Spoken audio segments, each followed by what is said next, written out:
This risk map is based on an ancient city. 4 letters. It starts with the letter T, and ends with the letter Y. It's something related with a wooden horse and a lovely gift. Could you guess it? Today we are playing 6-player fixed card game and I'm Red, the first player in this game. Meaning that I was the player to choose which continent to go for first, but with that it probably wouldn't have been a good idea to try capturing a continent immediately, as with not knowing where others would go, I would risk of wiping out a continent for someone else, especially for one of the players who has some more troops near and who is going as one of the last players receiving more troops, so for example the black player. So my first turn was just to declare that I will be going for the top upper continent, and that with me having even 7 troops in it, no one in their right mind would contest for it with me when there would be so many other continents with fewer troops in it. I was mostly afraid of the purple player going for that continent, since with him having 2 territories made of ones, but as you saw with me having a bigger army in it, that was another reason for the purple player to not go for it while having some more troops in another continent, and now the purple player seems to be moving out from my continent. At least what I could tell from the fortification choice by combining the armies into one, into the territory on the edge. Before capturing a continent I actually like to send the alliance request to everyone. So I would know which players I should be worried about, so I would guard those borders more if I see some troops of those players near, and which players will be good with me, so I shouldn't really look to wipe them out from my area before wiping out unfriendly or neutral players' troops. And then obviously, when with me getting stronger, I will be looking to target the players who declined or ignored my alliance request over the ones who accepted it. So unless I would see a reason which would make me think otherwise. But usually low-ranked players tend to take the alliances very seriously, so you will usually like to keep staying friends with them, as they would just be attacking others while leaving you alone, either letting you simply sit in your continent and hoard troops, or expand and eventually highly increase your troop bonus. Anyway, I thought between immediately finish capturing my continent in this turn or letting the purple player move his troops out, and I decided to rather immediately capture it. As with me being the first player to capture and successfully hold a continent, I would be the one in the advantage and would be the most influential player in the game, so I could invade the second player who captures a continent if I see that others would be far away from getting continents, as I wouldn't unnecessarily like to make enemies if I see that I wouldn't be dominating. Firstly, I need to build and assure a strong position for myself before thinking to seriously attacking others. So I'm not sure yet, but it looks like that I will probably be able to hold my continent.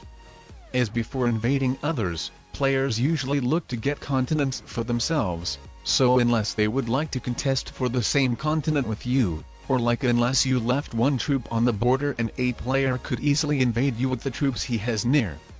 But I think I feel kinda confident about purple, pink, blue and black, as from what I saw is that they're looking to get a continent for themselves, while when it comes to green, his strategy is a bit different. Instead of trying to capture a continent for himself, he invaded the player who already captured it, and then added some troops into the continent another player is already going for. So his strategy seems to be preventing others of getting continents, which is a bad strategy when all others are going for the continents.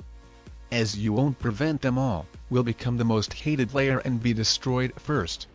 So I'm just a bit worried about the green player invading me, as actually I'm not sure whether he will continue fighting with the player he already started a conflict with, so in this case blue, or will he try to invade another player who got a continent, so in this case either me or purple, but more likely me since he has some neighboring troops. So combining the green player's playstyle along with his name, I think he might really be a person who is looking for some problems. And yes, I think he is. It's very unwise to make a few enemies at once while not even having a good established position. That will just basically make the invaded players to cooperate and destroy you. These players will get twice as troops combined as you do, and it will just be impossible for you to fight with both of them at once, and meanwhile there will be other players who will start getting continents, so it really looks like a pointless job. A better strategy would be to try getting a continent and look forward establishing a strong position along with making as many friends as possible, rather than as many enemies as possible. Fighting everyone at once just doesn't really work. It isn't really a good economy to go with when everyone combined will get at least 6 times more troops than you, and that's not taking into the account the troops they will get from the cards and then continents as well. So as you can see, the green player is already the weakest despite him being the 6th player who got the biggest amount of troops in his turn. And to be honest, it looks like that the blue player is conflictful as well. It wasn't really good reason for him to take down that army of the pink player's troops when the purple player has 2 continents and could probably end up wiping them both from the area, and now the pink player might just try to retaliate and invade the blue player into his continent. So another tip would be is to not try making a conflict with someone when you see that one of the players could really end up being in a big advantage very soon. So instead of being enemies, you should rather look to cooperate and attack that player. Or I mean rather just be friends with each other, letting each other hold continents and balancing the strongest player out. Let that strongest player to firstly destroy some others if he's not a problem for you. And yes, green, please invade purple now, do the dirty work for us and prevent the purple player from dominating the game. Well, when we needed him the most, he actually decided to back off. Well, actually not, he is just attacking the wrong person. It seems he still has some unfinished business with the blue player. Which is bad, because I would actually like that someone would be balancing the purple player out and not letting him become too strong. Obviously not going to attack the purple player myself, because the conflict with him is least thing needed for me. Actually, he is not in that great position yet despite getting some more troops, but if expanding more, he might become a problem. But for now I think my best strategy would be to try expanding myself and getting a strong position as well. The purple player is my ally after all, so I don't think he should suddenly start to attacking me. I think my best shot to win this game will be by trying to rapidly expand in the left side. And actually I'm really happy to be on the left side, especially when no one else is looking forward to capturing continents here. I think it's better to be on one of the sides rather than in the middle of the map, is because in the middle the player might just end up separating those sides with the players who prevailed in them, so getting attacked by those players as they wouldn't be really accessible to attack each other. And as you can see, by being somewhere in the center of the map, that is just more likely that you will end up attacked by some random player. So as you can see, the purple player just got attacked by pink. And got so lucky that the pink player didn't manage to invade the second continent as well, as otherwise the purple player would have been even in a worse position. So actually, with those multiple conflicts being in the middle, I think I'm in the most promising position to win, as while those players are attacking each other, I don't think they should suddenly start to focus on me even if I drastically expand, as they will just simply be so mad on each other. My biggest competition right now might be the black player, so I need to remove his troops next to me, so he wouldn't have an easy access to attack me, and rather be forced to attacking the territories in the middle, and with that being more of a problem to all of the other players. Though that I like is that he doesn't try to rapidly capture more stuff, and now actually wouldn't be really able with the continents near being occupied by other players. And actually I don't really like that the blue player tries to expand next to me. Those continents were and are supposed to be captured by me, but now I will be forced to be sharing them with him, assuming I still want to have him as my ally. And actually I really like the green player so much, with him invading my opponents into their continents.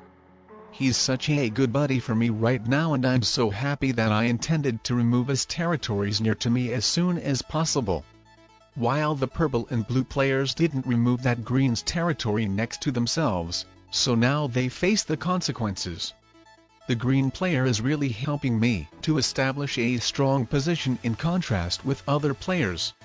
And the most important thing is that while they mostly be mad and focused on green, they won't really pay that much attention to me letting me become super strong, especially when taking into account that blue and purple are my really good allies. and I don't really expect to get attacked by either pink or black with them being so far from me. So it looks like that the situation couldn't be more promising to me. Especially if the pink player will invade the purple into his continent. And almost was so close. But honestly, who in their right mind would attack someone else while another player has 3 continents and really dominates the game? It would be really in my opponent's best interest to team up on me right now before it's way too late. At least the blue player is smart to take out the green player for his 4 cards, so he might not be doomed so much like others. But yeah, attacks the purple player. So now I think I can confidently say that the game has been given away for me. At least it really looks so. As there's like no way my opponents are going to cooperate with each other to attack me while they were so drastically crushing each other. And the black player isn't really doing much action in general. Being passive and slow isn't really going to work out for him. You need to increase your bonuses fast, as otherwise other players will overtake you quickly and dictate the game. And I don't really know why, but I really like the blue player. He is so funny. Well, who wouldn't be happy like me when another player has just drastically increased your chances to win? Though I'm not sure whether I just want to have some more fun and actually let the blue player hold his continents and possibly equalize his chances to win, like if he stopped making dumb moves, or to rather invade him and guarantee a 100% victory for myself. Well, I really appreciate him as an ally, so firstly want to see if I am able to take all of the other players out, so then technically I wouldn't betray the blue player if I destroyed everyone else before finally invading him. So firstly took out the purple player for the easy 5 cards, and now we'll see if I get good enough blitz rolls on the pink player to have enough troops for the black player, along with trading an A set. And no, unfortunately it doesn't look like it. So now it's a tough choice between valuing the blue player's alliance and making the game more interesting by letting him receive those troop bonuses but potentially expect getting invaded myself, or to make sure to break through all of his continents for a guaranteed win. Was thinking for a bit what I should do. But since I'm showing you how to win rather than how to blunder the game, I decided rather to go with a decision which will maximize my chances to win or basically guarantee me the game. So you could apply that to your games as well and dominate them too. But let me know, maybe it would been more fun for you to see the blue player holding those continents and me giving him the chance to do something, even if that meant that he's just simply taken out the black player by himself and still letting me hold all of that stuff. And the black player is just hilarious by invading blue into his continent rather than attacking me. Though on the other hand he understands that the second place is the best he could get and angering me would definitely receive in him getting the third. Though this is a ranked game anyway. But yeah, I decided to honor the blue player as an ally and take out the black player first. With the blue player breaking alliance, he offered it again, so I actually decided to accept it for last and final time before probably never seeing and meeting the blue player in the public lobbies again, so gotta enjoy the moment while it lasts. He was a hilarious ally, hilariously good. And now for another non-classical map I would recommend you watching this video as well.